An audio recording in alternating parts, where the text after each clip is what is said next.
Daxili İşlər Nazirinin o vaxt Vaqif Novruzov qoyulanda o Daxili İşlər Nazirinin qoyulmasının əsas tələbini Sürət Hüseynov irəli sürmüşdü. Və bu Sürət Hüseynov bu Rövşən Cavadovun tamamilə əleyhinə idi. Tamamilə əleyhinə idi ki, məsələn, bu Daxili İşlər Naziri olsun. Amma mən məsələn sizə çatdırım ki, Rövşən Cavadovun potensiyası nazir olmaq potensiyalı deyildi. Bunu biz hamımız görürdük. Şundadır ki, o xalqın mitingə yığışmasından, xalqın Heydər Əliyevin ətrafında birləşməsindən bu Rövşən Cavadov üçün çox təşvişə düşdülər və Rövşən Cavadov gəlib deməli, orada ehtiraf elədi ki, biz düzüş görməmişik və biz prezidenti dəstəkləyirik. Həm prezidentlə görüşündə, həm mənimlə görüşdə biz bunun qarşısında vəzifə qoyduq ki, bu AMON-un silahları, ağır silahları təhvil verilməlidir və AMON-da olan cinayətkar şəxslərin hamısı AMON-dan izolirmisi olmalıdır, izolirmisi eləmək lazımdır və AMON-da ancaq ləyaqətli Azərbaycan xalqına, Azərbaycan dövlətinə qulluq edənlər qalmalıdır. Və həmişə Ramil Usubov, mən özüm bir-ikilər də telefonla Rövşən Cavadovla danışıram, həm də Rövşən Cavadov bizi əmin edirdi ki, bu proses gedir. Bu proses gedir.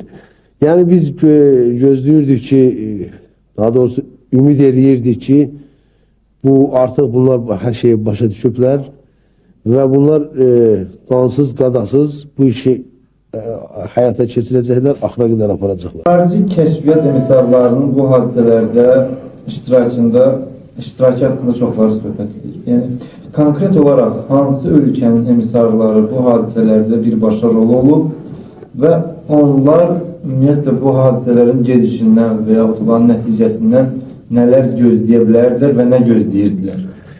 Sual sözsüz sensasiyalı sualdır, amma mən bu Azərbaycan dövlətinin, Azərbaycan xalqının gələcəyi naminə bu suala cavab verməyəcəyim. Yəqin əsas səbəblərdən biri bu Müslümzadə ilə Muharib Cavadovun bu Rövşəni yoldan çıxartması, başqa istiqamətlərə də yönəldilməsi.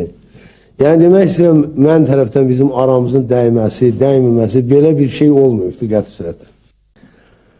2 komanda orada iştirak edildi.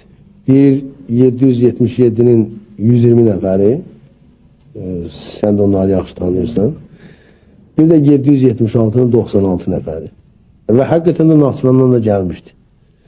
Və onlar da həqiqətən istəyirlər iştirak eləsinlər bu əməliyyatda. Amma şeylə gətirdi ki, onlar bu əməliyyatda iştirak edə bilmədilər. Əməliyyatda iştirak eləməmişlər, amma Bakıda edilər.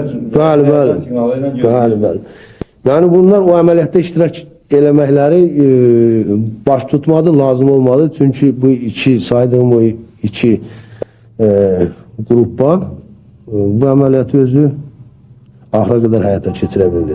Bunlar həddən artıq yüksək səviyyəli dövlətçilik başa düşən cavan uşaqlardır. Faiq Baxşəliyevin qüvvəsinin orada deməli izolyasiya elədilər, hərbiçilər. Onu Bərdədən çıxmağa qoymadılar. Amma sözsüz ki, silah, sursat, hamısını doldurmuşdu avtobuslara və gəlmək istəyirdi. O bir söylədiyim hərbi hissədən ancaq heç bir hərəkət olmamışdı. Ola bilər o qüvvələrə Rövşən Cavadov ümid edirmiş. Söyleyeyim ki, Azərbaycan xalqının talihi necə olacaqdı? Azərbaycan xalqını əgər bu qiyam baş tutsaydı, böyük fəlakətlər gözləyirdi. Çox böyük fəlakətlər. Ona görə bu qiyam baş versəydi, baş tutsaydı, bu Azərbaycanda dəhşətli bir vətəndaş müharibəsi başlayacaq. Yəni bu böyük bir fəlakətə gətirib çıxardacaqdı. Və nəticəsində sözsüz ki, bu AMON-u məhv edəcəkdilər.